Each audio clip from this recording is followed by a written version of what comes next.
ఈ కథ చదవడం మొదలుపెట్టే ముందు ఒక విషయం చెప్పాలి. ఇది నేను రాసింది కాదు. ఇది కార్తీక్ రాసింది. నోట్‌బుక్‌లో పెన్సిల్‌తో చివరి పేజీ వరకు. ఆ తర్వాత కార్తీక్ కనిపించలేదు. నోట్‌బుక్ మాత్రం ఉంది. అతని గది టేబుల్ మీద తెరిచి. నేను అతని ఫ్రెండ్‌ని. ఆ నోట్‌బుక్ చదివాను. మీకు చెప్తున్నాను. కార్తీక్‌కి ఏజ్ 28. హైదరాబాద్‌లో జాబ్ సాఫ్ట్‌వేర్ ఇంజినీర్. మంచి సాలరీ. కానీ రెంట్ చాలా ఎక్కువ అయిపోయింది. అతనికి ఫ్రెండ్ చెప్పాడు. శాంతినగర్‌లో ఒక ఇల్లు చాలా చీప్‌గా దొరుకుతుందని. పెద్ద ఇల్లు, 3 గదులు. కానీ రెంట్ చాలా తక్కువ. ఎందుకు అంత తక్కువ అని కార్తీక్ అడిగాడు. ఓనర్‌కి జాలీగా ఇవ్వాలని ఉంది. అంతే అన్నాడు ఫ్రెండ్. కార్తీక్ వెళ్ళి చూశాడు. ఇల్లు బాగుంది. పెద్దది. క్లీన్‌గా ఉంది. లైట్ బాగా వస్తుంది. పక్కన చెట్లు ఉన్నాయి. పీస్‌ఫుల్‌గా అనిపించింది. ఓనర్‌తో మాట్లాడాడు. పాత మనిషి. 70 పైన వయసు. మాట్లాడటం తక్కువ. పేపర్ ఇచ్చాడు. సైన్ చేయించుకున్నాడు. వెళ్తూ వెళ్తూ ఒక మాట అన్నాడు. రాత్రి 11 తర్వాత ఇంటి బయటికి వెళ్ళకు. కార్తీక్ నవ్వాడు. ఎందుకు అని. ఓనర్ జవాబు చెప్పలేదు. వెళ్ళిపోయాడు. కార్తీక్ నోట్‌బుక్‌లో రాశాడు. అప్పుడు నవ్వాను. ఇప్పుడు నవ్వలేకపోతున్నాను. ఆయన చెప్పింది నిజం. కానీ ఆయన పూర్తిగా చెప్పలేదు. రాత్రి 11 తర్వాత బయటికి వెళ్ళకు అన్నాడు. బయటికి మాత్రమే. లోపల ఏమి జరుగుతుందో చెప్పలేదు. షిఫ్టింగ్ అయిన మొదటి రాత్రి. కార్తీక్ సామాన్లు సర్దాడు. డిన్నర్ చేశాడు. ల్యాప్‌టాప్ తెరిచాడు. పని చేశాడు. రాత్రి 12 వరకు పని చేసి పడుకున్నాడు. నిద్ర బాగా వచ్చింది. మొదటి రాత్రి ఏమీ జరగలేదు. రెండో రాత్రి గూడా, మూడో రాత్రి గూడా. కార్తీక్ నోట్‌బుక్‌లో రాశాడు. 10 రోజులయ్యింది. ఏమీ జరగలేదు. ఓనర్ పిచ్చి మాటలు అని అనిపించింది. ఇల్లు చాలా కంఫర్టబుల్‌గా ఉంది. నిద్ర బాగా వస్తుంది. పని బాగా జరుగుతుంది. ఇక్కడికి మారడం మంచి డెసిషన్ అనిపిస్తుంది. 11 రాత్రి. 2కి నిద్ర వచ్చింది కార్తీక్‌కి. కానీ 3కే మెలకువ వచ్చింది. కారణం తెలియలేదు. గాలి లేదు. శబ్దం లేదు. కానీ మెలకువ వచ్చింది. కళ్ళు తెరిచాడు. సీలింగ్ చూశాడు. సీలింగ్ మీద ఒక చెయ్యి. పాత చెయ్యి. సన్నగా, సన్నగా వేళ్ళు పొడవుగా సీలింగ్ మీద మొత్తం అంతా ఉంది. వేళ్ళు కదులుతున్నాయి. మెల్లగా ఏదో పట్టుకోవాలని చూస్తున్నట్టు. కార్తీక్ లేచాడు. లైట్ వేశాడు. చెయ్యి మాయమయ్యింది. సీలింగ్ చూశాడు. ఏమీ లేదు. కల ఏమో అనుకున్నాడు. నోట్‌బుక్‌లో రాశాడు. హెల్యూసినేషన్ అయ్యి ఉంటుంది అని. నిద్రలో అర్థంగా మెలకువ వచ్చినప్పుడు అలా అనిపిస్తుంది. ఓవర్ థింక్ చెయ్యకూడదు అని అనుకున్నాడు. 15 రాత్రి. కార్తీక్ రాత్రి పని చేస్తున్నాడు. ల్యాప్‌టాప్ ముందు కూర్చున్నాడు. రాత్రి 1 అయ్యింది. అప్పుడు వినిపించింది వంటగది నుండి నీళ్లు పడుతున్న శబ్దం. ట్యాప్ తెరుచుకున్నట్టు. లేచాడు. వంటగదిలోకి వెళ్ళాడు. ట్యాప్ మూసే ఉంది. కానీ సింక్‌లో నీళ్లు నిండి ఉన్నాయి. నిండుగా పొంగుతున్నట్టు. అతను ట్యాప్ చూశాడు. మూసే ఉంది. కానీ సింకు నిండుతుంది. అతను డ్రైన్ చేశాడు. నీళ్లు పోతున్నాయి. కానీ అంతకంటే వేగంగా నిండుతున్నాయి. డ్రైన్‌లో నుంచి నీళ్లు వస్తున్నాయి. కింద నుండి. కార్తీక్ వెనక్కి వెళ్ళాడు. వంటగది తలుపు మూశాడు. నోట్‌బుక్‌లో రాశాడు. ప్లంబింగ్ ఇష్యూ అయి ఉంటుంది. ల్యాండ్‌లార్డ్‌కి కాల్ చేయాలి. కానీ రాత్రి 1కి డ్రైన్‌లో నుండి నీళ్లు వస్తాయా? అది సాధ్యమా? నాకు తెలియదు. నేను ఇంజినీర్‌ని. ప్లంబింగ్ తెలియదు. కానీ ఆ నీళ్లు చూస్తుంటే ఏదో అనిపించింది. ఆ నీళ్లు చల్లగా ఉన్నాయి. చాలా చల్లగా. జాన్వరి కాదు. జూన్, వేసవి. కానీ ఆ నీళ్లు చాలా చల్లగా ఉన్నాయి. 20వ రాత్రి. కార్తీక్ పడుకున్నాడు. రాత్రి 2కి మెలకువ వచ్చింది. ఈసారి శబ్దం వల్ల. వేరే గది నుండి మధ్య గది. కార్తీక్ దాన్ని స్టోర్ రూమ్‌లో వాడుతున్నాడు. సామాన్లు పెట్టాడు. శబ్దం. ఎవరో నడుస్తున్నట్టు. నెమ్మదిగా. అటూ, ఇటూ ఒకే గదిలో. ప్యాకింగ్ చేస్తున్నట్టు. కార్తీక్ లేచాడు. తలుపు దగ్గరికి వెళ్ళాడు. చెవి పెట్టాడు. నడక శబ్దం స్పష్టంగా వినిపిస్తుంది. అతను తలుపు తెరిచాడు. ఏమీ లేదు. గది ఖాళీగా ఉంది. సామాన్లు అలాగే ఉన్నాయి. ఎవ్వరూ లేరు. కానీ నేల మీద దుమ్ములో అడుగులు గుర్తులు. ఫ్రెష్‌గా వేసినట్టు. గదిలో అటూ ఇటూ ఒకే పాత్లో చాలాసార్లు ఎవరో గంటల తరబడి అక్కడే నడిచినట్టు. కార్తీక్ వెనక్కి వెళ్ళాడు. నోట్‌బుక్‌లో రాశాడు. నేను ఆ గదిలో నడవలేదు. ఈరోజు అక్కడికి వెళ్ళలేదు. కానీ అడుగుల గుర్తులు ఉన్నాయి. నేను రేషనల్‌గా ఆలోచించే మనిషిని. కానీ ఈ రాత్రి రేషనల్‌గా ఆలోచించడం కష్టంగా ఉంది. 20వ రాత్రి.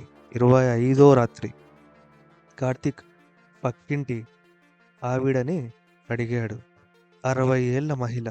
చాలా కాలంగా ఉంది ఇక్కడ. ఆంటీ, ఆ ఇల్లు గురించి ఏమైనా తెలుసా? ముందు ఎవరుండేవారు? ఆవిడ మొహం మారింది. నువ్వు ఎందుకు అడుగుతున్నావు? అలా అడిగాను. చాలా చీప్‌గా దొరికింది అందుకే. ఆవిడ చాలాసేపు మాట్లాడలేదు. తర్వాత ఆ ఇంట్లో ఒక ఫ్యామిలీ ఉండేది. తల్లి, తండ్రి, ఒక అమ్మాయి. 15 సంవత్సరాల కింద ఒక రాత్రి ముగ్గురూ పోయారు. ఎలా పోయారో ఎవ్వరికీ తెలియదు. తలుపు లోపల నుండి లాక్ చేసుకొని ఉంది. కిటికీలు మూసే ఉన్నాయి. బయట నుండి ఎవ్వరూ రాలేదు. లోపల నుండి ఎవ్వరూ వెళ్ళలేదు. కానీ ముగ్గురు పోయారు. పోలీస్ ఇన్వెస్టిగేషన్ జరిగింది. కంక్లూజన్ లేదు.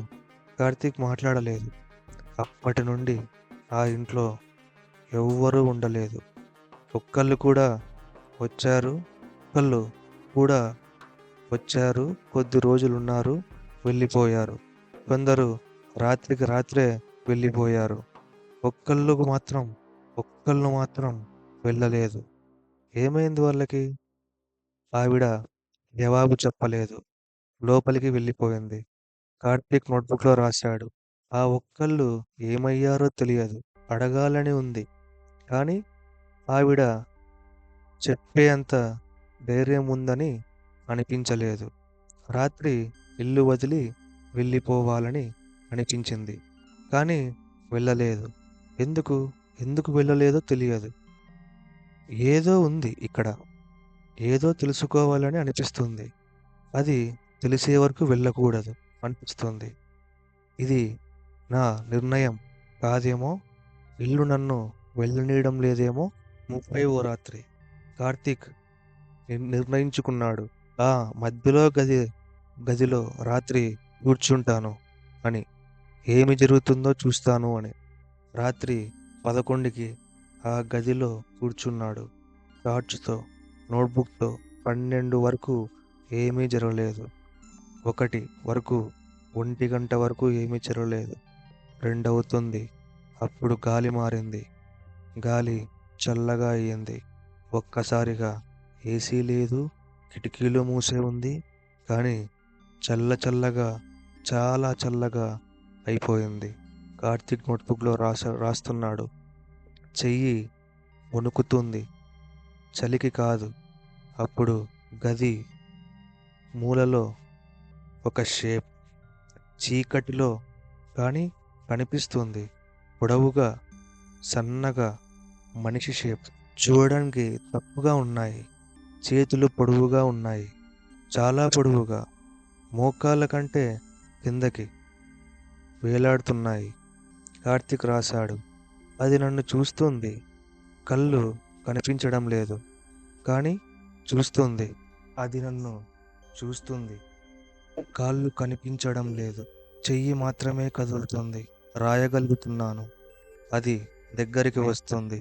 మెల్లగా దాని అడుగుల శబ్దం వినిపిస్తుంది. ఇంతకుముందు రాత్రులు వినిపించిన శబ్దం ఇదే. దీనిది. ఇది గంటల తరబడి ఈ గదిలో నడుస్తుంది. ఎందుకు నడుస్తుంది? ఎక్కడికి వెళ్ళాలని నడుస్తుంది? అది ఆగింది నా ముందు. నాకు చాలా దగ్గరగా. దాని చెయ్యి నా వైపు వస్తుంది. ఆ పొడవైన వేళ్ళు నా భుజం మీద పెట్టింది. చాలా చల్లగా ఉంది. నేను చూశాను. దాని మొహం చూశాను. అక్కడే ఆగింది. నా మొహం. వాక్యం అర్థంగా ఆగిపోయింది. అక్కడ నుండి నోట్బుక్లో ఒక్క అక్షరం లేదు. నేను ఆ నోట్బుక్ చదివాను. కార్తీక్ కోసం పోలీస్ దగ్గరికి వెళ్ళాను. వాళ్ళు వెళ్ళారు. ఇల్లు చూశారు. ఏమీ దొరకలేదు. కార్తీక్ జాడు లేదు. సామాన్లు అన్నీ ఉన్నాయి. తలుపు లోపల నుండి లాక్ చేసుకొని ఉంది. 15 సంవత్సరాల కింద ఆ ఫ్యామిలీ లాగే. పోలీస్ ఫైల్ క్లోజ్ చేశారు. నోట్బుక్ నా దగ్గర ఉంది. ఒక విషయం మాత్రం నన్ను వదలడం లేదు. కార్తీక్ చివరి వాక్యం నా మొహమని రాయాలనుకున్నాడు.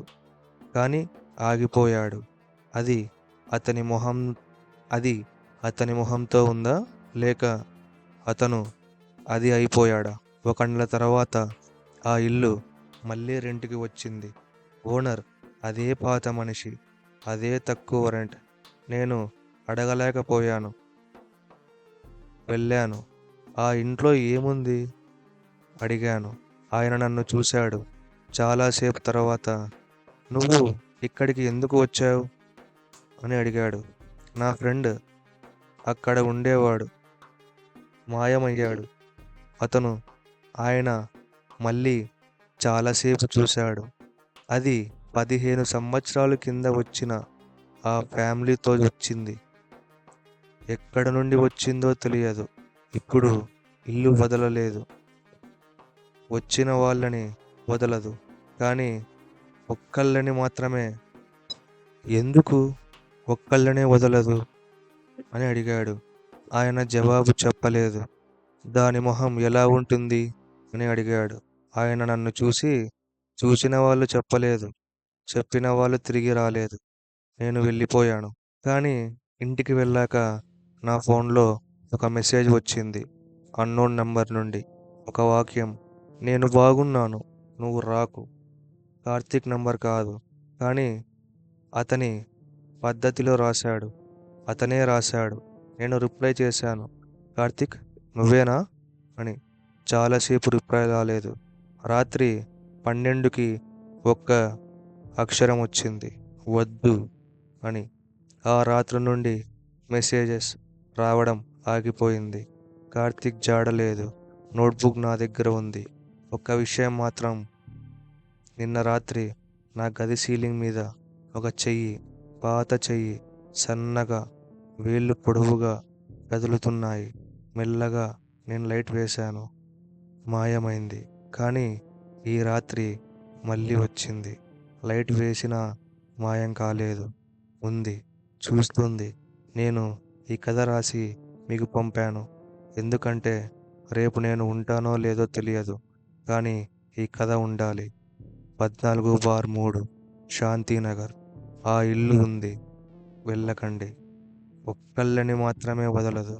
ఈ స్టోరీ కనుక మీకు నచ్చుంటే లైక్ చేయండి. మీకు కూడా ఇలాంటి సంఘటనలు ఏమన్నా నిజ జీవితంలో జరుగుంటే కామెంట్ సెక్షన్లో యాడ్ చేయండి. నెక్స్ట్ స్టోరీ మీ స్టోరీనే అవ్వచ్చు. Thank you.